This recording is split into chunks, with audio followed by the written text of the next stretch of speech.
जो आप बता रहे हैं। मार्च 2026 से 18 अप्रैल 2026 के बीच में युद्धाग्नि भड़केगी। 18 अप्रैल से 16 मई के बीच में जबरदस्त भूकंप आएगा। 11 सितंबर 2026 के बीच में इंटरनेशनल वॉर होता हुआ दिखाई पड़ता है। 12 सितंबर 2026 से 10 अक्टूबर 2026 के बीच में मुस्लिम राष्ट्रों में युद्ध भड़केगा। 25 ईयर्स का ये समय है, अखंड भारत का निर्माण होके रहेगा। हर हर महादेव। नमस्कार, सच की आवाज सबीना के साथ में आप सभी का बहुत बहुत स्वागत है। और जैसा कि हर बार हम अपने पॉडकास्ट में एक विशेष अतिथि को इनवाइट करते हैं और आज के जो हमारे अतिथि हैं उन्हें जानते हैं। अब पूरा देश किस नाम से जानने लगा है, द डिक्टेटर एस्ट्रोलॉजर सुमिताचार्य महाराज जी। और इस वक्त हमारे साथ सुमित जी मौजूद हैं अपनी उन तमाम भविष्यवाणियों के साथ जो आपको अंदर से सोचने में, समझने पर ये मजबूर कर देंगी कि इनका आभास और इनकी गणना कहाँ पहुंचाई जा सकती है। सुमिताचार्य जी, आपको लगता है कि भविष्य देखा जा सकता है? क्योंकि हमने आपके बहुत से पॉडकास्ट देखे, बहुत से रील्स देखे, जिनमें मालूम चला कि आप भविष्य देख सकते हैं। मतलब आपकी आंखों के सामने देश और दुनिया की वो तारीख, वो समय और वो परिस्थितियां आ जाती हैं। क्या वाकई ऐसा हो पाता है? देखिए, मूल रूप से देखा जाए तो साधना और गणना ये दोनों का विषय है। भगवान शंकर जी का एक मंदिर है औरंगाबाद बिहार के मदनपुर में। सुमिताचार्य गुरुकुल के ठीक सामने मंदिर है वो शंकर जी का, भूमिगत शंकर जी हैं वहाँ पे। तुरिया संध्या में वहाँ पर बैठ के चाहे आप प्रार्थना करिए तो प्रार्थना पूरी, आप अगर ध्यान लगाइए तो आपको भविष्य की झलक दिखती है। भगवान आभास कराते हैं वहाँ पे। वहीं से मैं 48 भविष्यवाणियों का लिस्ट निकालता हूँ, लगभग हर साल निकालता हूँ। 2025 में भी मैंने निकाली थी। शंकर जी आभास करवाते हैं, बाद में आपको ग्रहों का गणना भी करना पड़ता है कि कहाँ किस डेट को क्या घटित होगा, वो गणना का भी विषय है। लेकिन शंकर जी पहले आभास देंगे, शक्ति उन्हीं की होती है। मतलब महादेव आपको आभास दिलाते हैं कि क्या कुछ भविष्य में होने वाला है? हाँ, महादेव दिलाते हैं। और ये माँ भगवती का ये शक्ति यंत्र है जो मैंने हाथ में ये चील के स्वरूप में धारण किया हुआ है। शक्ति यंत्र का भी बड़ा प्रभाव रहता है। इसी शक्ति यंत्र से शक्तिपात भी किया जाता है। जैसे होता है कि गुरु दीक्षा देते हैं तो इसको मस्तक पे रखवा करके कुछ मंत्रोच्चार की विशेष विधि से शक्तिपात भी क्रिया की जाती है इससे। हालांकि मैं आगे भविष्य में बताता हूँ कि 2025 में जब मुझे भविष्य का आभास भगवान जी ने दिया था तो मैंने 48 भविष्यवाणियों का लिस्ट निकाला था। उन भविष्यवाणियों में मैंने 2026 के जनवरी में मैंने बोला कि 28 जनवरी से पहले पहले कुछ बड़ी घटनाओं का वर्णन किया था, जो अभी 10 जुलाई 2025 के न्यूज़पेपर में प्रिंट भी वो है छपा हुआ। तो ये गणनाएं ऐसी थी कि 2026 शुरू होते ही सबसे पहले अमेरिका में युद्ध ट्रिगर होगा। वही होता है 3 जनवरी 2026 को अमेरिका ने वेनेजुएला के ऊपर हमला कर दिया। मिडिल ईस्ट के अंदर मैंने कहा था कि सिविल वॉर ट्रिगर होगा आपका 28 जनवरी से पहले, एग्जैक्टली 2026 के जनवरी महीने में। और वो होता है 9 जनवरी को ईरान की करेंसी कोलैप्स कर जाती है। फिर मैंने कहा था कि सुप्रीम कोर्ट धार्मिक मुद्दे पे ऐसा फैसला लाएगा, ये भी 6-7 महीने पहले बताया था मैंने कि ऐसा फैसला लाएगा जिसको लेकर के जनता में बड़ा बवाल मचेगा। यूजीसी का नियम 13 जनवरी 2026 को रिलीज होता है और उसको लेकर के लोग सड़कों पे उतरते हैं, बड़ा बवाल मचता है। और 28 जनवरी 2026 से लेकर 27 फरवरी 2026 तक मैं बार बार कहता था कि प्लेन टिकट कैंसिल कर दो। चाहे न्यूज़पेपर में छपवा के, चाहे बहुत सारे पॉडकास्ट में मैंने ये बात कही थी। लोगों ने मेरी बात को मान करके टिकट कैंसिल कराया तो आज वो जीवित हैं। लेकिन बहुत सारे लोग जो फ्लाइट्स में ट्रेवल करते रहे, हर दूसरे दिन फ्लाइट रिलेटेड गड़बड़ियां आई और अभी भी आ रही हैं। सबसे पहले 28 जनवरी को सुबह ही 8:30 बजे न्यूज़ प्राप्त होता है कि अजीत पवार जी का प्लेन महाराष्ट्र में क्रैश करने से उनका दुखद देहात्याग होता है, जिसको देखने के बाद मेरा दिल दहल जाता है। 29 तारीख को कोलंबिया के अंदर प्लेन क्रैश हो जाता है। और फिर आपका किसी प्लेन का पहिया निकलता है, कहीं 2 प्लेन टकराते हैं, बहुत सारी गड़बड़ियां होती हैं, इतना ज़्यादा क्योस होता है। अभी कल देखिए नॉर्थ ईस्ट डायरेक्शन में नरेंद्र मोदी जी का प्लेन था और नरेंद्र मोदी जी प्रधानमंत्री जी का भी प्लेन गड़बड़ा गया, लड़खड़ाने लगा कि उसकी इमरजेंसी लैंडिंग करानी पड़ गई। तो इतनी सारी जो घटनाएं परस्पर घट रही हैं, ये बहुत ही बड़ा संकेत देती हैं कि हमें अभी भी विमान का यात्रा अवॉइड करना चाहिए। कुछ ऐसे डेट्स भी 2026 के बताऊंगा जिसमें फिर से विमान हादसा का योग है। युद्ध शुरू होने का कुछ योग बन रहा है इस वर्ष, उसके बारे में चर्चा करूंगा। बहुत ज्यादा विस्फोटक है 2026, इसके बारे में बड़ी बड़ी भविष्यवाणियां विथ डेट में दूंगा। ऑडियंस को यही कहता हूं कि पेन और पेपर लेके बैठे, डेट्स नोट डाउन करें और अपने सभी फैमिली ग्रुप्स को, व्हाट्सएप ग्रुप्स को इन्फॉर्म करें कि जो डेट्स हैं उसमें ये सतर्कता बरतें। अब आप कहते हैं कि आपकी भविष्यवाणियां डराती हैं, मेरा काम डराना नहीं है। अगर भविष्य देखने के बाद आपके मन में भय उत्पन्न होता है तो वो ज्ञान जो मैं आपको दे रहा हूँ भविष्य का, वो आपके जीवन को बचा लेता है। आपको पता है कोलंबिया में जो प्लेन क्रैश हुआ था, मेरे भविष्यवाणियों को देख करके लोगों ने अपनी टिकटें कैंसिल कराई थी कोलंबिया वाली, और मेरे इंस्टाग्राम पे आज कमेंट्स पड़े हैं कि आपकी भविष्यवाणियां देखी थी और मैंने लाखों का अपना टिकट कैंसिल कराया था कोलंबिया का, जिसके कारण आज वो जीवित हैं, सब परिवार है। कम से कम डरने के कारण अगर उनके मन में ये है कि हाँ जीवन बच गया उनका, तो अगर जीवन किसी का बच रहा है तो मैं और डराऊंगा। साल 2025 की वो तमाम भविष्यवाणियां जो सुमिताचार्य जी आपके ज़रिए की गई, वो वाकई आपके फॉलोअर्स ने और जनता ने यहाँ पर देखा, जैसा कि आपने भी बताया। साल 2026 क्या वाकई साल 2026 का भविष्य आपकी आंखों के सामने है? देखिए, मूल रूप से देखा जाए तो आभास तो भगवान ने फिर दिया है, महादेव ने दिया ये आभास है, लेकिन आभास के साथ में फिर मैंने गणना करी है। गणना इसलिए जरूरी होती है कि कई बार आभास होते हैं तो कई बार वो हो सकता है कि कोई मिथ्या आभास हो, क्योंकि कोई दैवीय लक्षण नहीं है कि हाँ आंखों के सामने टीवी चल रहा हो। तो इसलिए उसके ऊपर गणना करके फिर उस चीज की पुष्टि भी करनी पड़ती है, क्या सच में ऐसी ग्रह स्थितियां बन रही हैं। कुछ ग्रह स्थितियों के बारे में मैं बात करूंगा, क्योंकि मैं ना जनता को किसी प्रकार से भ्रम में नहीं रखना चाहता हूँ।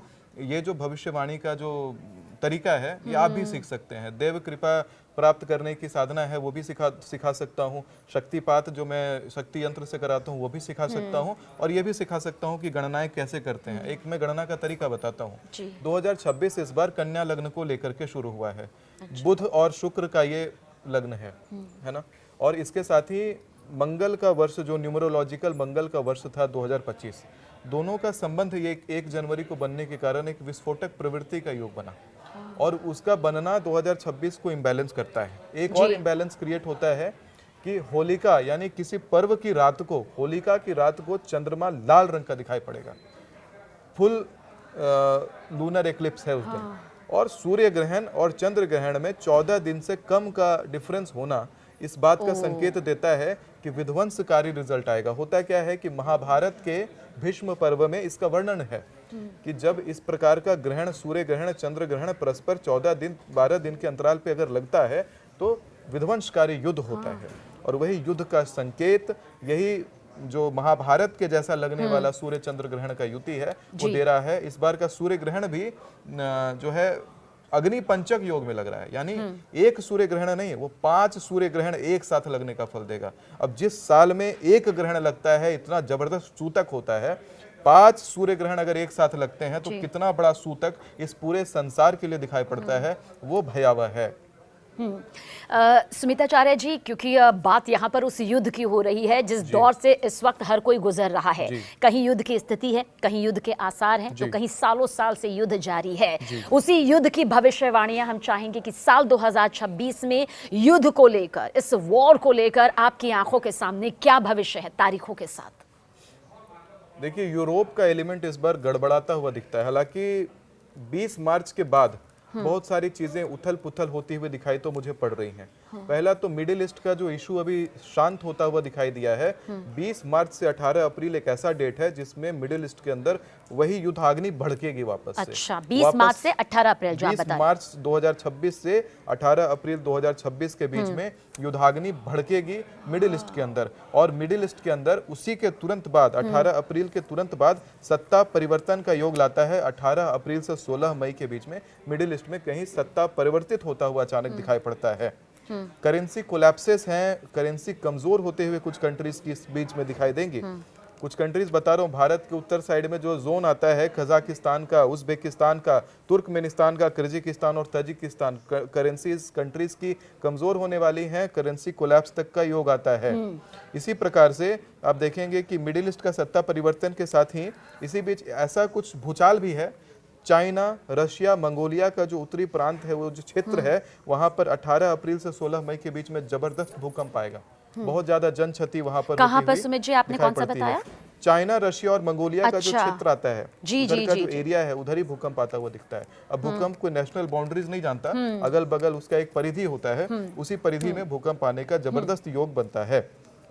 इसके साथ ही अगर आप देखिएगा कि हमारे लड़ाई झगड़ों को लेकर के जो हम विश्व युद्ध जैसी स्थिति उमड़ती हुई देख पा रहे हैं, तो मैंने अपने लिस्ट में बनाया है कि 13 अगस्त 2026 से 11 सितंबर 2026 के बीच में इंटरनेशनल वॉर होता हुआ दिखाई पड़ता है यूरोप के क्षेत्र में। एक बार फिर से अगर तारीख आप बता पाएं। 13 अगस्त 2026 से 11 सितंबर 2026 के बीच में यूरोप के क्षेत्र में इंटरनेशनल वॉर होता हुआ दिखाई पड़ता है। इसी को मैं कह रहा था अपने रील्स में कि विश्व युद्ध का ट्रिगर बटन दबेगा। अब ये विश्व युद्ध बनेगा या फिर ये इंटरनेशनल वॉर रह जाएगा, ये वक्त बताएगा। लेकिन यूरोपियन कंट्रीज आपस में टकराती हुई दिखाई पड़ती हैं, वहां ढेर सारा आग मुझे दिखाई पड़ रहा है, वहां पर गोलीबारी चलती हुई दिखाई पड़ती है, बहुत सारा पॉलिटिकल केओस और ड्रामा वहां पर दिखाई पड़ता है। यूरोप के क्षेत्र में इतना बड़ा इंबैलेंस है और उसी समय बैंकों का बहुत बड़ा क्राइसिस भारत में भी चल रहा होगा। बैंकों का शेयर गिर रहा होगा, शेयर मार्केट कोलैप्स करता हुआ दिखता है। 18 अप्रैल के बाद शेयर मार्केट बहुत तेजी से नीचे जाएगा और ये जो महीना जो मैंने अभी बताया है 13 अगस्त से 11 सितंबर, इनफैक्ट मैं ये कहूंगा कि 13 अगस्त से 25 अक्टूबर तक शेयर मार्केट से दूर रहें सब कोई। इसमें शेयर मार्केट बहुत तेजी से नीचे जाएगा, बहुत वोलेटाइल शेयर मार्केट रहेगा। अगर आप सोचते हैं कि पैसे लगाए हैं रिकवर करके निकालेंगे, बिल्कुल डूब जाएगा पैसा, क्योंकि जो पीक पकड़ेगा शेयर मार्केट दोबारा से वो पकड़ेगा 5 नवंबर के बाद, लेकिन ऊंचा उठता हुआ नहीं दिखता है, थोड़ी स्टेबिलिटी पकड़ेगा। यानी जो डाउन डाउन जा रहा था वो केवल लाइन स्ट्रेट होता हुआ उस समय दिखाई पड़ता है। काफी सारी केओस हैं इस साल। जी सुमिताचार्य जी, क्योंकि अगर भारत के लिहाज से देखें तो कभी सोचा नहीं था कि पाकिस्तान के साथ ऐसा युद्ध होगा जिसमें ऑपरेशन सिंदूर जैसी कामयाबी सामने आएगी। हमने पाकिस्तान को उसकी औकात दिखाई, हमने पटकनी दी, लेकिन क्या भविष्य में, चाहे वो साल 2026 है या फिर आने वाला वक्त में, क्या भारत और पाकिस्तान का युद्ध उस स्तर पर होगा? क्योंकि पाकिस्तान की गीदड़ भभकियां, पाकिस्तान की हिमाकत, वो अब भी खूनी साजिश के तौर पर सामने आती हैं। भारत और पाकिस्तान का कोई युद्ध अगले 5 साल तक होता हुआ दिखाई नहीं पड़ता है। अच्छा, ये लेकिन एक चीज मुझे अवश्य दिखाई पड़ता है, जब ये भारत का नाम आता है, जब पाकिस्तान का नाम आता है, तो ऐसा दिखाई नहीं पड़ता कि पाकिस्तान दूसरा देश है। मैं तो पाकिस्तान को, बांग्लादेश को, अफगानिस्तान को, सबको अखंड भारत का हिस्सा मानता हूँ। आने वाले भविष्य में एक चीज मुझे जरूर दिखाई पड़ती है कि भारत के अंदर डेमोक्रेसी कोलैप्स कर जाएगी और डेमोक्रेसी कोलैप्स करके यहाँ पर राजतंत्र आता हुआ भारत में दिखता है और उस राजतंत्र में जो राजा वहां बैठेगा कुर्सी पर, वो अखंड भारत का निर्माण करेगा।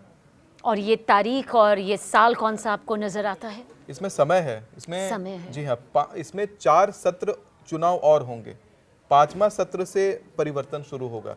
यानी कुल मिलाकर देखा जाए तो 25 इयर्स का ये समय है, अखंड भारत का निर्माण होके रहेगा। 25 साल, 25वां साल से राजतंत्र भारत में देखने के लिए मिलेगा, डेमोक्रेसी नहीं दिखेगी। डेमोक्रेसी थोड़ा सा एक्सपेरिमेंट के जैसा भी है। आप सोचिए, सतयुग से राजतंत्र चलता था, राजा का राज होता था, और राजा का जब राज रहा है, हमेशा किसी भी देश में रहा है, तो राजा के अंदर एक कंटेंट है, फीलिंग है कि ये हमारी जमीन है, इसको हम पूरा बचाएंगे। लेकिन थोड़ा सा ये आता है कि जब से प्रजातंत्र आया है, इस पे डिबेट होना चाहिए कभी अच्छा से, कि प्रजातंत्र आया है तो ये एक अच्छा एक्सपेरिमेंट है। इसके अंदर कुछ कमियां हैं, कुछ अच्छाइयां हैं, तो कुछ कमियां भी हैं कि जमीनें टूटती हैं। आता है इधर, जो भी देश में मैंने देखा कि डेमोक्रेटिक गवर्नमेंट आया है, वहाँ पे मैंने देखा कि पाकिस्तान जैसे भारत से थोड़ा अलग हुआ, बांग्लादेश अलग हुआ।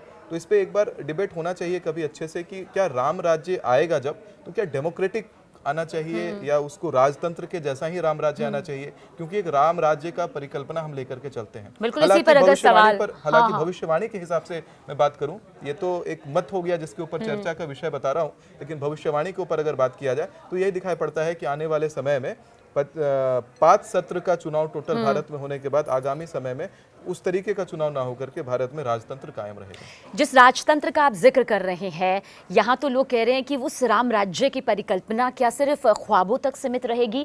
हम राम राज्य का जिक्र तो करते हैं और वैसा राज्य चाहते भी हैं, वैसा देश भी चाहते हैं। अखंड भारत की तो आपने यहाँ पर 25 साल का एक वक्त के हिसाब से बता दिया। क्या राम राज्य सिर्फ एक परिकल्पना होगी, या फिर आपको नजर आता है कि भारत ने जो अपनी सांस्कृतिक सभ्यता परंपरा यहाँ पर देखी है वो लौट कर आएगी? लौट के आएगी, क्योंकि भगवान श्री राम ऐसे महापुरुष रहे हैं, देवता रहे हैं, जिन्होंने अपने प्रजा के हित के लिए अपना राजपाट सब छोड़ दिया था और कुर्सी पर खड़ा उनका केवल शासन किया करता था। इस तरीके का त्याग रहा। शंकराचार्य भी देखिए गद्दी पे नहीं बैठते हैं। जगत गुरु शंकराचार्य पूरी मठ के वो कहते हैं, जब तक भारत में एक भी बूंद गौ रक्त का गिरेगा तब तक मैं अपनी गद्दी पर बैठने का अधिकार नहीं समझता, तब तक मैं इसके लिए कार्य करूंगा। तो मैं यही विनती करता हूं कि भारत से जब तक भूमि का टुकड़ा टूटता जाएगा तब तक नेताओं को भी बहुत सशक्त होकर के भारत में भूमि जोड़ने के लिए काम करना चाहिए। इसी भूमि के लिए छत्रपति संभाजी महाराज ने बलिदान दिया। रानी पद्मावती ने जौहर करके हमारे भारत भूमि का रक्षा करने का प्रयत्न किया। लेकिन अभी के समय में भूमि टूटती है और किंचित भी किसी को दुख नहीं होता है। कश्मीर निकल जाता है, पीओके निकल जाता है हाथ से, पाकिस्तान चला जाता है, बांग्लादेश चला जाता है। हमारे पुश्तैनी अगर जमीन की बात आती है तो एक हाथ जमीन के लिए देखते हैं कि भारत में रक्त बह जाता है। लेकिन वही चीज़ जब राज्य के लिए, राष्ट्र के लिए बात आती है तो वो डेडिकेशन दिखाई नहीं पड़ता है। ऐसा दिखता है कि 5 साल के लिए सरकार मिली है, जितना हो सके सरकार से फायदा ले लिया जाए, या जितने लोग उस सरकार को जितवाने में हाथ रहता है कि हाँ हम इस सरकार के पक्ष में जितना हो सके फायदा ले लिया जाए, तो राष्ट्र हित से ज्यादा वहाँ पार्टी हित होने लग जाता है। हर पार्टीज में, जितने भी, चाहे भारत की बात करें, अमेरिका की बात करें, किसी भी कंट्री में जहाँ पे भी ऐसी चीज है वहाँ पर ये व्यवस्था दिखाई पड़ती है। अब हालांकि यही विषय है कि इसके ऊपर जनता को अच्छे से विचार करना है, सरकार को विचार करना है कि राष्ट्र हित कैसे हम सोचें। अमेरिका और ईरान जिस मुहाने पर आज खड़ा हुआ नजर आ रहा है वो हर किसी को खौफजदा कर रहा है। क्या आपकी साधना, आपका आभास, आपकी भक्ति और महादेव का संकेत बताता है कि अमेरिका और ईरान के बीच क्या होने वाला है? अमेरिका ईरान के बीच में रिटेलिएशन होगा। जो यूरोप के अंदर जो मैंने एक ड्यूरेशन बताया था युद्ध जैसी स्थिति उत्पन्न होने की, उसमें ईरान का हस्तक्षेप पूरी तरह से है। एक और मैं बताता हूँ कि मुसलमान देशों में जो मिडिल ईस्ट का जो प्रांत है, इस्लामिक कंट्रीज, उधर युद्ध के संकट मंडराएंगे। इनफैक्ट कि वहां पर बहुत ज्यादा अफरा तफरी मचता हुआ मुझे दिखाई पड़ता है।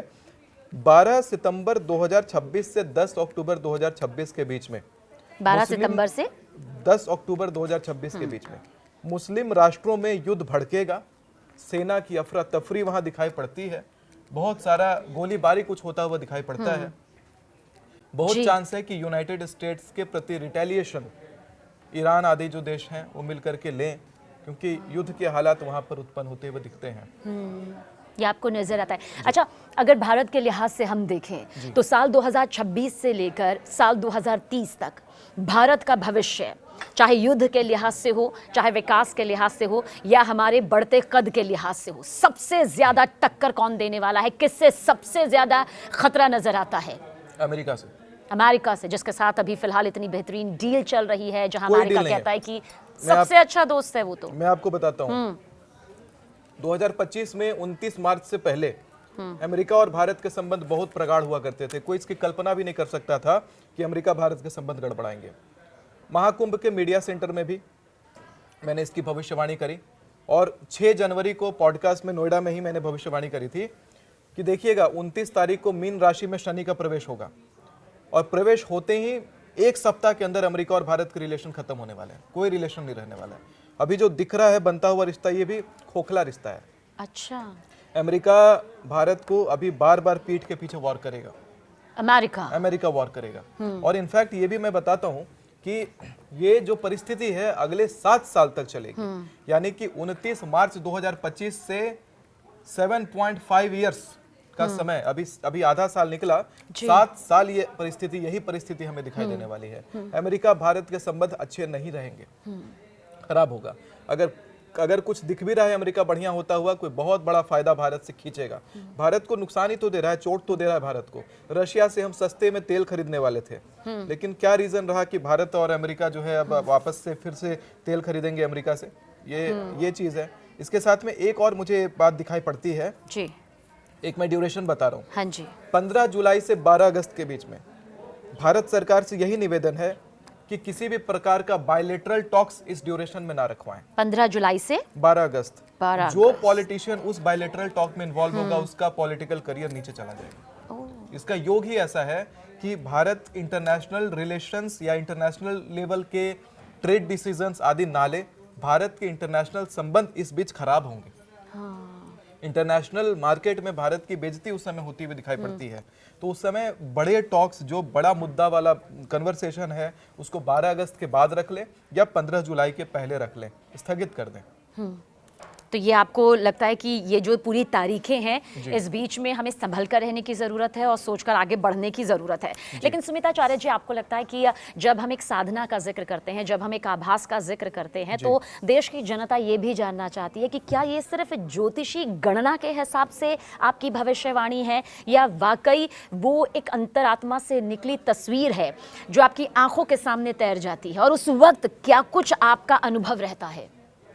शंकर जी जागृत हैं और शंकर जी आभास दिला देते हैं पहले, लेकिन आभास दिलाने के साथ में मैंने बोला कि आभास शंकर जी का भी दिलाया रहता है। कभी कभी मन बहुत बेचैन होता है तो कभी खुद से भी कुछ किसी की कल्पना हो सकती है। कल्पना में और आभास, देव आभास में, दोनों में डिफरेंस करना है तो फिर ग्रहों को पकड़ना पड़ता है। तो वो भाषा फिर ग्रह बोलते हैं। तो ये जो एक्यूरेसी आती है, इसमें देव अनुभूति के साथ ग्रह का कैलकुलेशन भी होता है। मैं आपको इस बात का भ्रम तोड़ता हूँ लोगों में कि लोग, कई बार ऐसा होता है कि अभी मुझे आप भविष्यवाणी करते देख रहे हैं तो इसमें लोग उठा करके पूजा करने लग जाए आकर के कि नहीं इनके पास देवता आ रहे हैं। तो मैं आपको एक बात इसके लिए भ्रम तोड़ता हूँ। मैंने भविष्यवाणी करी थी 2025 में, जनवरी में ही करी थी कि 28 जनवरी से लेकर के 27 फरवरी तक फ्लाइट टिकट अपने कैंसिल कर दीजिए। मैंने बोला था भारत के नॉर्थ ईस्ट में प्लेन क्रैश करेगा। अगर आप उस वीडियो को देखते हैं, मैंने शुरू में बोला भारत के नॉर्थ ईस्ट में। ये तो पता है पुख्ता कि इस ड्यूरेशन में प्लेन क्रैश तो होगा और बार बार होगा। अभी नॉर्थ ईस्ट में देखिए, अभी मोदी जी का प्लेन जैसे लड़खड़ाया, क्रैश नहीं हुआ है, लेकिन भारत के नॉर्थ ईस्ट बोला था। समय जैसे जैसे क्लोज आता है, घटना बड़ी घटने वाली रहती है, तब एक बार तो ओवरव्यू निकाला 48 भविष्यवाणियां, एक बार में 50 भविष्यवाणियां निकाला डेट के साथ। लेकिन समय जब नजदीक आता है, जैसे नवंबर का महीना आया, जनवरी में प्लेन क्रैश होने का डेट है, तब उसके ऊपर दोबारा काम करता हूँ। जब दोबारा काम करता हूँ तो गणनाएं और सटीक हो जाती हैं, मतलब उसके ऊपर रिफाइनमेंट होती है। बार बार ये निकल रहा था कि नॉर्थ ईस्टर्न एलिमेंट डैमेज्ड है, नॉर्थ ईस्ट का एलिमेंट गड़बड़ा रहा है। यानी कि वहां पर ये निकलता है कि नहीं, नॉर्थ ईस्ट दिशा में प्लेन उड़ रहा होगा, ना कि भारत का नॉर्थ ईस्ट होगा। तो रिफाइंड भी हुई भविष्यवाणी। इसके पीछे इससे ये पता चलता है कि आभास के साथ में गणना का बहुत बड़ा इसमें महत्व है। मैंने नवंबर में पॉडकास्ट में इस बात को करेक्ट करा। मैंने बोला शुरू से जो बोल रहा हूँ कि ये नॉर्थ ईस्ट भारत का नहीं है, ये जो है कि प्लेन ही नॉर्थ ईस्ट अलाइनमेंट का होगा। देखिए अजीत पवार जी का प्लेन ईस्ट में उड़ रहा था, नॉर्थ अलाइनमेंट, इंक्लिनेशन नॉर्थ लेता है, प्लेन गिर जाता है। बिल्कुल सही कहा आपने। नॉर्थ ईस्ट वायव्य एलिमेंट गड़बड़ था। तो मतलब आप ये कह रहे हैं कि ये भी एक आपकी ज्योतिषी गणना और उस आभास का असर है कि विमान हादसों की तारीख, अच्छा 2026, अभी तो ये शुरुआत भर ही है, अब मार्च आने वाला है। 2026 में आप उन विमान से सफर करने वाले यात्रियों को कौन सी तारीख इस वक्त बताना चाहेंगे जब आप कहेंगे कि ये वो तारीख है जब आप विमान से यात्रा ना करें? फिर प्लेन क्रैश का योग है 16 जून 2026 से 14 जुलाई 2026 के बीच में। इस ड्यूरेशन में हर दूसरे दिन कोई ना कोई विमान संबंधित हादसा होता हुआ दिखाई पड़ेगा, कोई ना कोई फ्लाइट का एक्सीडेंट दिखाई पड़ेगा। सभी दर्शक अपने अपने फैमिली ग्रुप में इस वीडियो क्लिप को भेज दें और अलर्ट करें कि इस समय प्लेन्स नहीं लेना है। ये भारत के लिहाज से बता रहे हैं आप? भारत के लिहाज से बता रहा हूँ। इनफैक्ट इंटरनेशनल हवाई एलिमेंट डैमेज्ड है। मैं तो ये कहता हूँ कि कभी कभी हमें मिडिएवल तरीके से ट्रेन्स की भी मजे लेने चाहिए, ट्रेन्स का यात्रा कर लेना चाहिए, प्लेन्स अवॉइड करना चाहिए। क्योंकि अभी जो घटित हुआ, देखिए हर दूसरा दिन प्लेन क्रैश का, प्लेन दुर्घटना का योग आ रहा है। उस समय भी हवाई एलिमेंट डैमेज्ड है। और इस बीच कहते हैं जान है तो जहान है। एक प्लेन क्रैश ऐसा भी होगा जिसमें पॉलिटिशियन बैठा होगा और वो पॉलिटिशियन का देहात्याग उस प्लेन क्रैश से होगा। तो ये जो तारीख आपने बताई 16 जून से 14 जुलाई, इसके बीच आप कह रहे हैं? इसी के बीच एक ऐसा भी प्लेन क्रैश होगा जिसमें कोई पॉलिटिशियन बैठा होगा और हम उस पॉलिटिशियन को खो देंगे। तो क्या अगर जो भविष्यवाणी इन तारीखों के जरिए की गई है उसे टाला जा सकता है? नहीं, लेकिन ये जरूर है कि अगर ये वीडियो इस जनता तक पहुंच रहा है, जिन तक पहुंचा है, भगवान ने उनको संकेत दिलवा दिया है। आपको प्लेन नहीं लेना है अगर आप तक ये वीडियो पहुंचा है, और आप जिन तक पहुंचा सकते हैं उन तक पहुंचाइए, क्योंकि घटना तो घटनी होती है, लेकिन घटना में वो शामिल ना हो जिसको ये वीडियो दिख गया है। ये और बात जिस तरह का से ध्यान आप देना। धरती का वो छोर तक बता देते हैं, इसका कोई छोर आप बताना चाहेंगे? आगामी समय में जब मैं आपके साथ दोबारा बैठूंगा हाँ तो जी। मैं इसके ऊपर रिफाइंड गणना करके आऊंगा, तो मैं एग्जैक्ट आपको एरिया या डायरेक्शन सब कुछ के बारे में चर्चा में कर दूंगा, क्योंकि मैंने कहा कि केवल देव अनुभूति नहीं, इसके साथ गणना भी इन्वॉल्व है। प्रिसीजन जो है वो बहुत जरूरी है और वो गणना से आता है। समय के साथ जब गणना में दोबारा बैठ करके करूंगा तो जरूर बताऊंगा, लेकिन अभी के लिए जनता से ये कहूंगा कि ये वीडियो क्लिप सब तक पहुंचाइए, जितना हो सके कमेंट से इंटरेक्ट करिए इसमें, कि ज्यादा से ज्यादा लोगों तक ये क्लिप पहुंच जाए। अच्छा, क्योंकि कई बार ऐसी यात्राएं होती हैं जिन्हें लेकर स्मिताचार्य जी इंसान टाल नहीं सकता है, उसे जाना ही होता है। देश के इलाकों में हो तो फिर भी समझ आता है, लेकिन कई बार ऐसी विदेश यात्रा, चाहे करियर को लेकर कहिए या फिर मजबूरी में कहिए, बहुत ज़रूरी हो जाती है। ऐसे में क्या कोई ऐसा उपाय भी हो सकता है जो वो प्लेन में बैठने से पहले करे और इतना बड़ा हादसा जिसकी भविष्यवाणी आप कर रहे हैं उसका असर ना हो? मैं फिर संकेत दे देता हूँ। अगर ये उपाय आपको उस समय याद रहा तो आप समझिए आपके साथ घटना नहीं घटेगी। यह है कि आपका विमान उड़ने से पहले जब वो रनवे पर चलना शुरू करता है तभी बोलेंगे, चलत विमान कोलाहल होई, जय रघुवीर कहे सब कोई। बोल करके बोलिए, मार्गेशु रक्षतु माम नीलकंठः। शिव अमोघ कवच से है, मार्गेशु रक्षतु माम नीलकंठः, मतलब नीलकंठ के रूप में भगवान शंकर इस मार्ग में मेरी रक्षा करें। अगर आपको ये याद रह जाता है कि रनवे पर प्लेन चलते चलते आप ये बोल लेते हैं तो आप समझिए कि कोई अनहोनी का कोई संकेत नहीं है। लेकिन अगर ये बात भूल जाते हैं, भगवान भूलवा देंगे, क्योंकि माया का प्रकोप ऐसा रहेगा कि आप भूल जाएंगे जब कुछ होना होगा। बहुत बारीक बात आप यहाँ पर बता रहे हैं, क्योंकि कई बार तो हम बहुत सारे उपाय सोचते हैं, लेकिन जब वो वक्त आता है, वो समय आता है, तो वो उपाय हमारे दिमाग से न जाने कहाँ गायब हो जाते हैं। जैसे महाभारत में कर्ण भूल गए थे ना अपनी विद्या, तो वही बात है यहाँ पर, बहुत विद्या अहम भूल बात जाएंगे, कर रहे हैं समय आने पर विद्या भूल जाएंगे। पर जो तारीख 16 जून 14 जुलाई 2026 की आपने बताई है स्मिताचार्य जी, क्या इससे सावधान रहने की जरूरत है या फिर वो डर जो हम देखते हैं अमूमन लोगों में होता ही होता है? देखिए, ज्योतिष गणना में जब चीजें आती हैं तो सावधान रहना चाहिए, लेकिन अपने बुद्धि विवेक का भी प्रयोग करना है। ऐसा नहीं कह रहा हूँ कि पूरा इसी के ऊपर आश्रित, क्योंकि सारे प्लेन्स नहीं गिरेंगे, लेकिन बार बार प्लेन दुर्घटना का योग है, जितना हो सके अवॉइड करिए। मैंने आपको मंत्र भी बता दिया, मंत्र पढ़ करके जाइए वहां पर जाना है तो, लेकिन यही कहूंगा कि अवॉइड करना है। अगर बहुत ज्यादा इमरजेंसी नहीं है तो अवॉइड करिए। देखिए अजीत पवार जी के साथ कैसा हुआ, प्लेन से जाना ही नहीं था उनको, तो कार से जाना था। एंड मोमेंट पर चार्टर प्लेन आ जाता है और वो चार्टर प्लेन पे बैठ जाते हैं। जब कहते हैं कि मौत जिस तरीके से लिखी होती है, जहां लिखी होती है वहां होके रहती है। कई लोग मौत को लेकर के इतना नकारात्मक सोचते हैं, इतना ज्यादा डरते हैं। डरना नहीं है, ये तो शाश्वत है, सच्चाई है। हमारे सनातन धर्म में यही तो सिखाते हैं कि मृत्यु भी अकाट्य सत्य है, लेकिन वो तो आके रहती है। लेकिन अगर किसी चीज में दुर्घटना का योग है, दुर्घटना घटित होनी है, पता है, क्योंकि भगवान सरस्वती हमें ज्ञान देती हैं, तो उसका निवारण यही रहता है कि हमें आयु मिल जाती है। मार्कंडेय ऋषि को पता था कि 12 वर्ष में उनकी मृत्यु होनी है। महामृत्युंजय मंत्र को ऐसा जपा कि समय के साथ भगवान शंकर ने वरदान ऐसा दे दिया कि जाओ, तुम्हारी आयु जो है वो शिवलोक के हिसाब से, जहाँ वक्त चलता ही नहीं है, तो वो चिरंजीवियों में से एक आ गए मार्कंडेय ऋषि। तो उसी प्रकार से है कि भगवान की अगर कृपा प्राप्त हो जाए स्तोत्रों से, मंत्रों से, तो आयु रक्षा होती है। अभी मैं बताता हूँ एक बात और, कि इसी बीच में 14 जून से 14 जुलाई के बीच में जो ड्यूरेशन है, उसमें भारत के अंदर किसी बड़े पॉलिटिशियन का असैसिनेशन का योग आता है।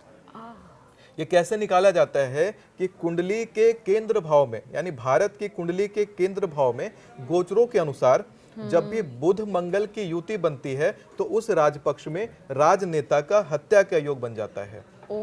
उसमें अब हत्या का, असैसिनेशन का योग यहाँ पर बन रहा है। इसमें जो राजनेता होंगे, अभी से संकेत भी मिला होगा, क्योंकि देवता इस प्रकार का जब घटना घटता है तो उसका संकेत भी प्रदान करते हैं। कुछ छोटी छोटी घटना 6 महीने के अंतराल में, 2-2 महीने के अंतराल में कोई घटना घटती है, चोट लगना, घर पे आग लगना, घर में किसी प्रकार से एक्सीडेंट बार बार होना, तो ये तुरंत अगर घटित हो रहा है तो यथाशीघ्र समझिए कि मार्केश निर्माण हुआ है, आप महामृत्युंजय करवाना शुरू करिए। अब वहां पर किसी नेता की तो होनी तय है, अब लेकिन हो सकता है कि जिन्होंने महामृत्युंजय से अपनी प्राण रक्षा करवा ली उन पर से संकट भले हट जाए, लेकिन वो भारत के अंदर इस अवधि में होना तय है, इस प्रकार का भी योग दिखाई पड़ता है। हमने देश में साल 2025 में भयंकर बाढ़ बारिश देखी, हमने तूफान भी देखा, भूकंप का भी कुछ असर यहाँ पर देखने को मिला, नदियों का वो प्रवाह देखा जिसने आपने देखा पहाड़ी दुनिया में तहलका मचा दिया। क्या साल 2026 में ऐसा कोई भयंकर तूफान, ऐसा कोई भयंकर बाढ़ जो कि भारत के किसी पहाड़ी इलाके को अपने चपेट में ले सकता है? 13 अगस्त 2026 से 11 सितंबर 2026 के बीच में जम्मू, उत्तराखंड, हिमाचल को रेड अलर्ट पे रखें। ज्योतिषी अनुसार बादल फटने का बड़ा जबरदस्त योग आता है। इसके साथ ही एक और डेट है जहां पर मुझे केरला में और तमिलनाडु में भयंकर बाढ़ दिखाई पड़ रहा है। बाढ़, ये बाढ़ का जो खतरा है इसको देखा जाए तो जो मैंने डेट निकाला है 27 मई से 15 जून 2026, 27 मई 2026 से 15 जून 2026 में केरला और तमिलनाडु के क्षेत्र में जल से भारी क्षति दिखाई पड़ रही है, भारी बाढ़ दिखाई पड़ रहा है, लोगों का देहात्याग उसमें दिखाई पड़ रहा है। बाढ़ के कारण काफी ज्यादा अफरा तफरी मचती हुई दिखाई पड़ती है। तो ये बाढ़ बारिश का जो कहर है, आपको लगता है ये जिंदगियों को लील भी जाएगा? इस तरह का योग दिखाई पड़ता है, ऐसा दिखाई देता है, ये नकारात्मक योग आपको दिखाई देता है।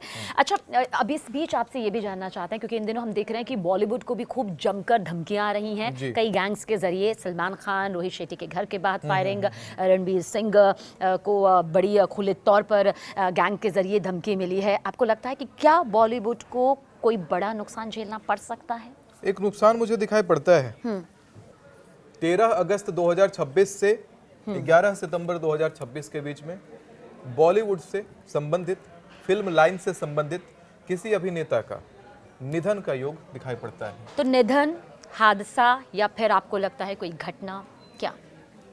देखिए, अभी तो मृत्यु का योग है, किसी बड़े चर्चित अभिनेता का ही है। छोटे मोटे कोई साइड नेता या दबा हुआ जिनका रोल है वैसा नहीं, चर्चित का ही योग आता है। मतलब एक मशहूर आपको दिखाई देता है कि कोई मशहूर बॉलीवुड की हस्ती है जिनके साथ में ये घटना हो घटित होता है। दिखाई पड़ता है। जी, सुमिताचार्य जी, आपको लगता है कि जब हम भविष्यवाणियों का जिक्र करते हैं तो उसमें क्या सारी भविष्यवाणियां बिल्कुल सटीक होती है या कई बार ऐसा लगता है कि गणना जो हो रही है उसके इतर भी कुछ और होता है?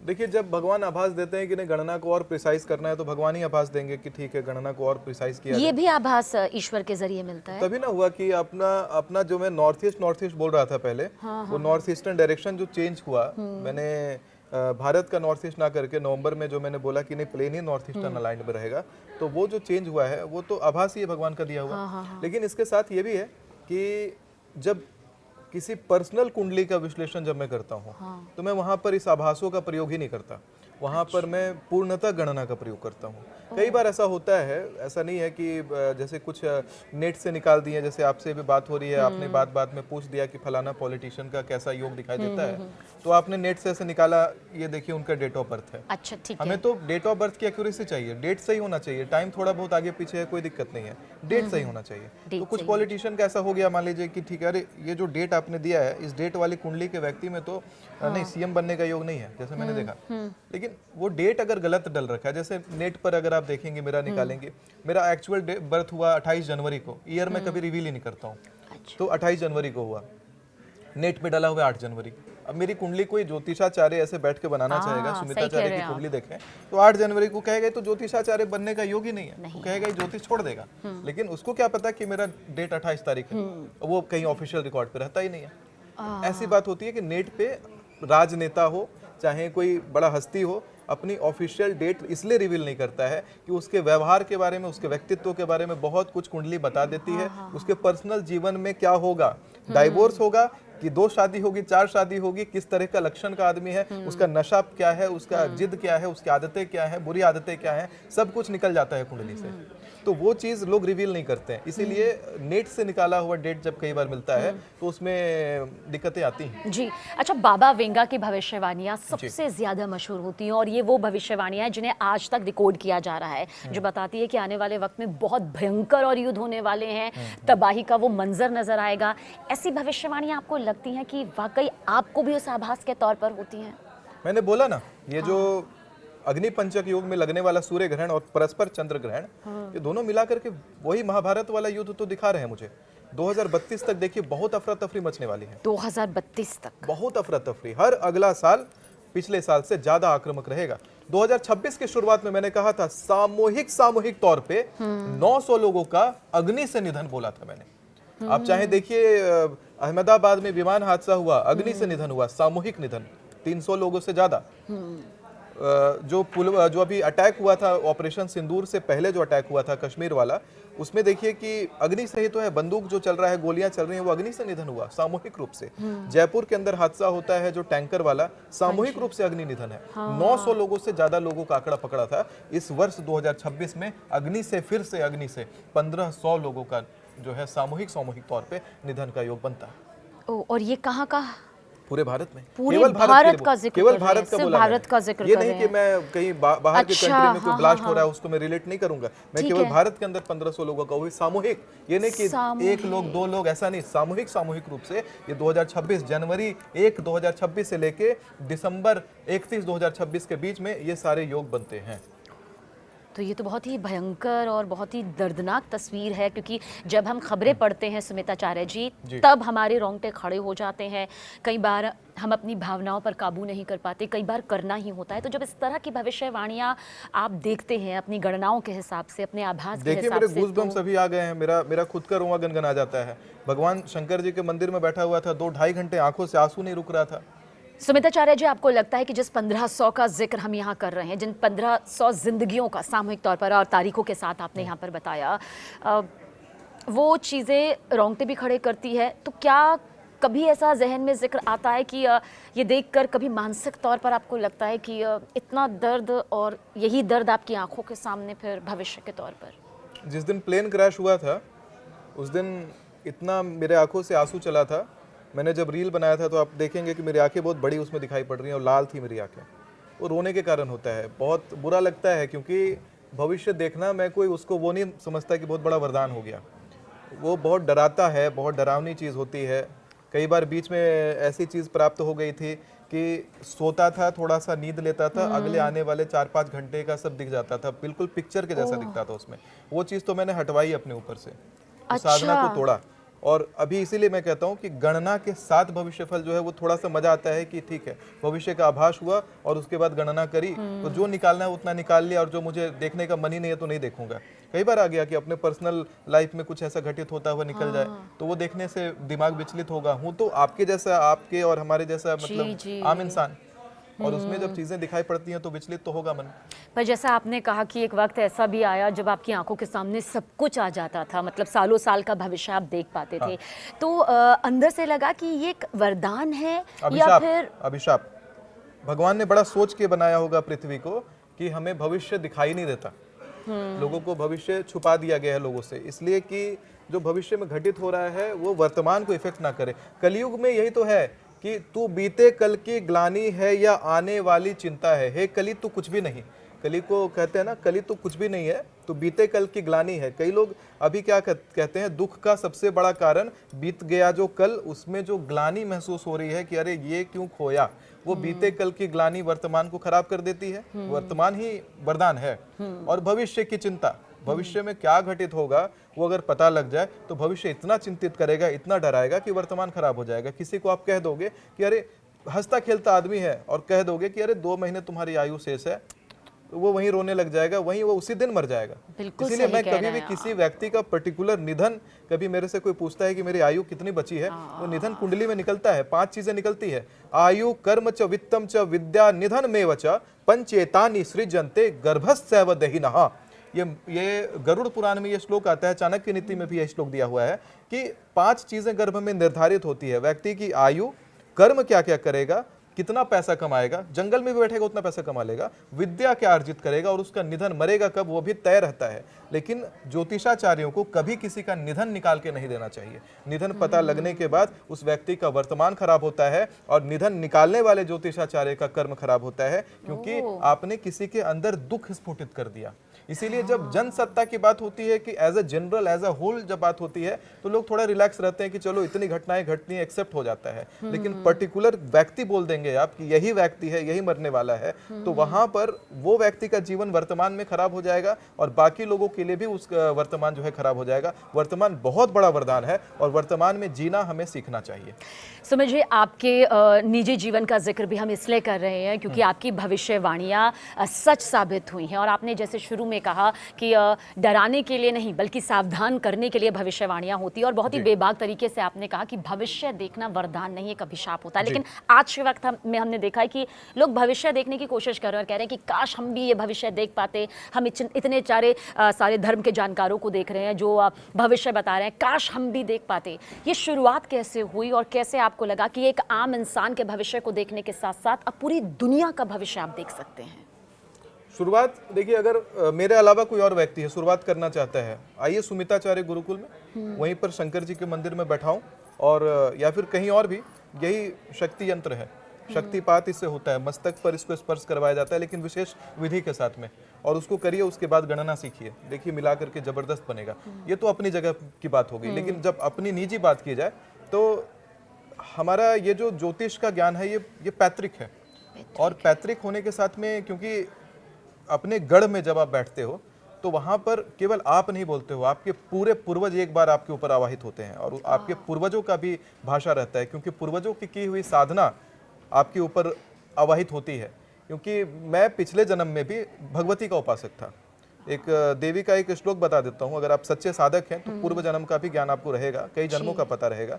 क्योंकि मैं तलातल से, पृथ्वी के नीचे भी लोक हैं, वहां से होकर के आया और पृथ्वी पर ये तीसरा जन्म, और उस जन्म में पिछले 2 जन्मों से ही भगवती का उपासक रहा हूं और पिछला वाला ज्यादा ही उपासना था। तो ज्ञातवा प्रारब्धे कुर्वीरता न कुर्वाणो विनश्यति। आप अगर मेरा एजुकेशनल एकेडमिक देखेंगे तो उसमें मेरा मोस्ट स्टडी जो है वो साइंस रहा है। साइंस में मैंने न्यूक्लियर प्रोजेक्ट्स तक मैंने डेवलप करे हैं, मैंने मिसाइल्स पर काम किया है, मैंने ड्रोन्स पर काम किया है। तो मेरा पकड़ साइंस में इतना डीप होने के बाद भी अभी ज्योतिषीय पकड़ की अगर मैं बात कर रहा हूँ तो ये प्रारब्ध का है ज्यादा।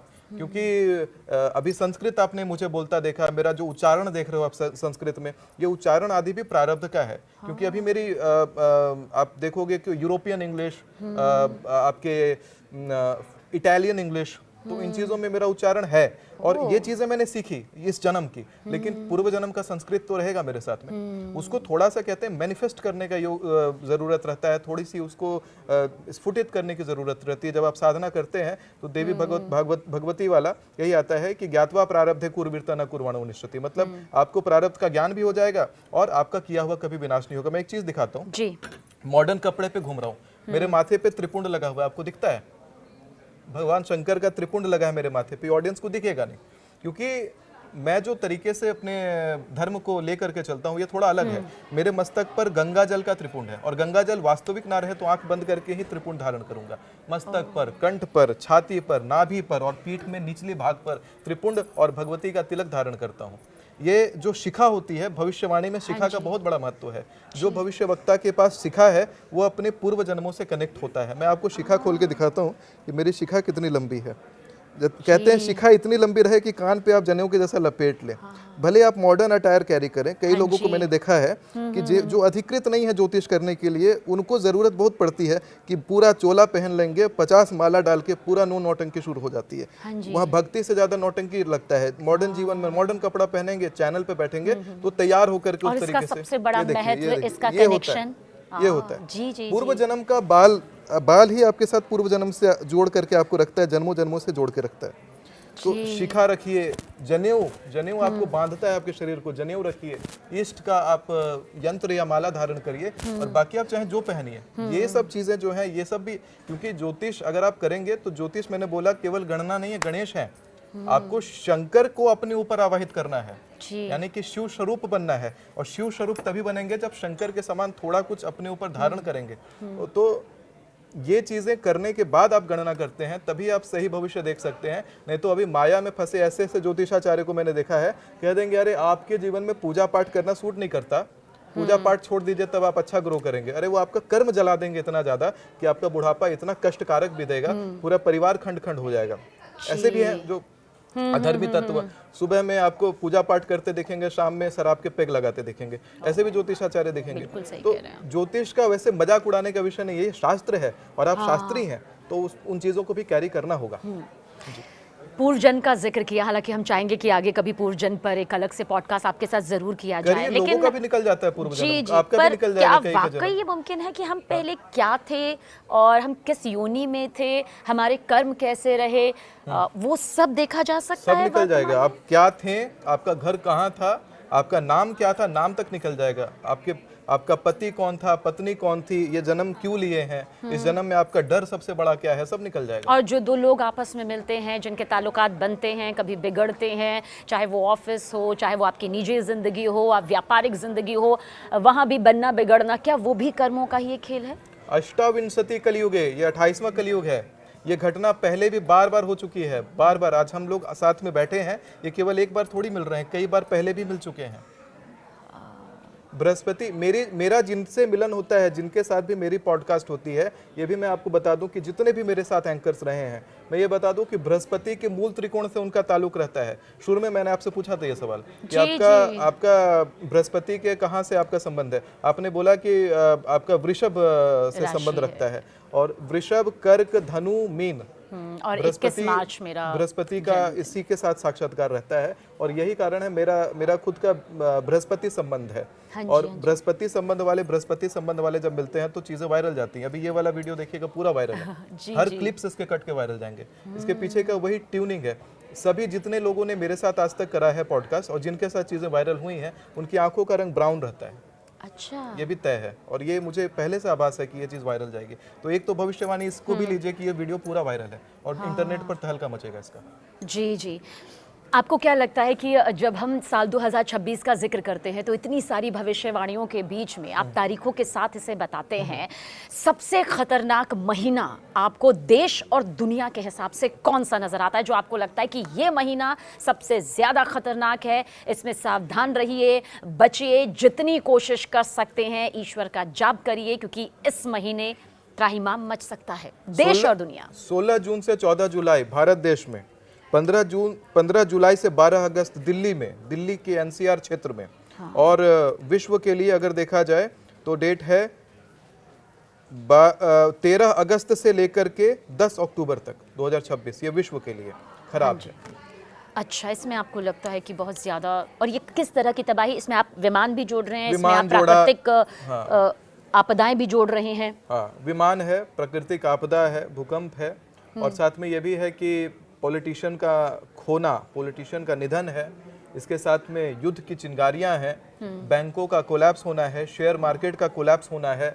ये सारी बड़ी बड़ी घटनाएं हैं जो आपको लगता है होकर ही रहेंगी। जो कि होंगी। हाँ, डेट्स के उसमें भी क्या डेट्स हैं वो भी रिफाइंड कर ही दिया मैंने। तो ये सारी चीजें घटित होती हुई दिखाई पड़ रही हैं। अच्छा, आपने कहा कि 5 साल फिलहाल भारत का किसी भी कंट्री से कोई युद्ध होता हुआ नजर नहीं आता है, लेकिन इस बार तो हमारा रक्षा बजट सबसे ज्यादा रहा, सबसे मजबूत रहा।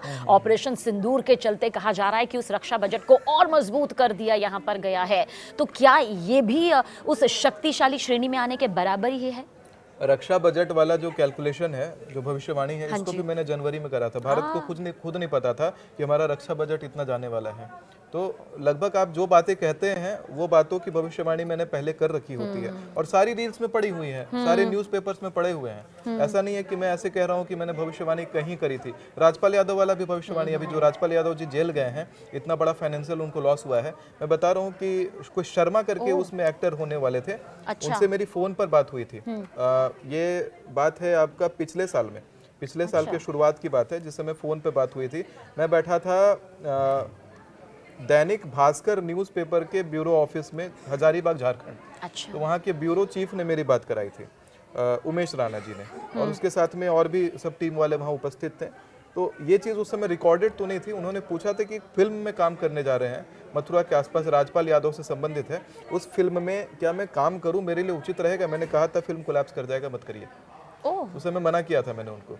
और मैंने बोला था अगर होगा आपकी बात राजपाल यादव जी से तो कहिएगा इन्वेस्टमेंट मत करिए उसमें, ठीक नहीं है। अब उन्होंने, शर्मा जी ने अब न्यूज़ पहुंचाया मेरा, नहीं पहुंचाया वो जाने, रिकॉर्डेड नहीं था, लेकिन इसका मैंने बकायदा आपको प्रूफ बोला कि ये वाले ऑफिस में इस पर्टिकुलर व्यक्ति और ये उपस्थित थे वहाँ पर जहाँ पर ये बात हुई थी, दैनिक भास्कर। अच्छा, तो मतलब किसका भविष्य कितना खतरनाक हो सकता है, वरना जेल की सलाखों के पीछे पहुंच सकता है, ये भी आभास और ये भी गणनाएं जेल बता का भी एक और देती हैं। सुनिए ना, अभी जेल का एक और मैं बताता हूँ आपको भविष्य। आपका एक डेट है जी, 18 अप्रैल 2026 से 16 मई 2026 के बीच में जेल संबंधित, देखिए कितना बड़ा तांडव होता है। 18 अप्रैल 18 अप्रैल 2026 से लेकर ठीक है। 16 मई 2026 के बीच में जेल से संबंधित बहुत बड़ा तांडव होता हुआ दिखता है। तांडव मतलब कोई बड़ा जेल ब्रेक है, जेल से संबंधित कोई बहुत बड़ी इशू क्रिएट होगी भारत के अंदर, या फिर कोई बहुत बड़ा चर्चित व्यक्ति जेल चला जाएगा और उसको लेकर के बवाल उठेगा। ऐसा नहीं कि जेल बस चला गया और चुपचाप से बैठ गए। और ये किस फील्ड से हो सकता है, कुछ ऐसा? थोड़ा कहना मुमकिन मुश्किल है क्योंकि इसको लेकिन और आप कह रहे हैं refine कि नहीं किया। बहुत जेल बड़ा से केस संबंधित होगा। तांडव है, बड़ा तांडव है। 18 अप्रैल 2026 से 16 मई 2026 के बीच में। इस बीच देखिएगा कि भारत की इकोनॉमी मजबूती भी पकड़ेगी और इसी बीच में रूस, चाइना, मंगोल वाला जो भूकंप मैंने बोला वो भी है। उत्तराखंड में लैंडस्लाइड होगा इसमें। अच्छा। और मिडिल ईस्ट में सत्ता पलट भी होगा। हाँ, उत्तराखंड का आपने कौन सा तारीख बताया सुमित जी? उत्तराखंड में लैंडस्लाइड का डेट है 18 अप्रैल 2026 से 16 मई 2026 के बीच में। अब इसी में अगर बात कर ही रहे हैं तो 20 मार्च से 18 अप्रैल 2026 का थोड़ा मैं बताऊं कि भारत के अंदर राज्य सत्ता, कोई स्टेट गवर्नमेंट से संबंधित कुछ ऐसा सत्ता पलट संबंधित कुछ होता हुआ दिखाई पड़ता है। कोई स्टेट गवर्नमेंट के अंदर सत्ता पलट हो जाएगा। कौन सी तारीख आपने बताई, एक बार फिर से 20 मार्च 2026 से 18 अप्रैल 2026। इसी बीच पूर्वी भारत में उपद्रव दिखाई पड़ रहा है। ईस्ट इंडिया में, ईस्टर्न पार्ट ऑफ इंडिया में किसी प्रकार का उपद्रव है, जनहानि है, कोई विस्फोटक योग इसमें दिखाई पड़ता है, किसी प्रकार का विस्फोट भी होता हुआ दिखाई पड़ता है। 20 मार्च से 18 अप्रैल 2026 के बीच में अगर देखा जाए तो मिडिल ईस्ट में जो मैंने शुरू में कहा कि उत्पात बढ़ जाएगा अचानक से और सोना चांदी वापस गति पकड़ेगा। अभी सोना चांदी नीचे जा रहा है, काफी थोड़ा सा नीचे वापस करेक्शन गति का है, पकड़ेगा, वापस से सोना चांदी में तो invest साल करने का 2026 में, सही अच्छा समय हमारे है। पॉडकास्ट में काफी सारे मार्केट एक्सपर्ट्स आते हैं तो उन्होंने कहा है कि 2026 में सोना जो है वो 2 या फिर 2.5 लाख तक को भी पार कर जाए तो कोई, वो मार्केट के हिसाब से बता रहे हैं। आपकी गणना क्या कहती है, साल 2.5 लाख 2026 क्रॉस करेगा, क्रॉस करेगा? जैसे काफी सारे लोग कह रहे हैं कि नहीं, 2.5 लाख तो सिर्फ एक ख्वाब है। कहने दीजिए, करेगा। और एक बात और मैं कहता हूँ इसमें कि 20 मार्च से 18 अप्रैल के बीच में मेटल में इन्वेस्ट करना बड़ा प्रॉफिटेबल रहेगा लोगों को।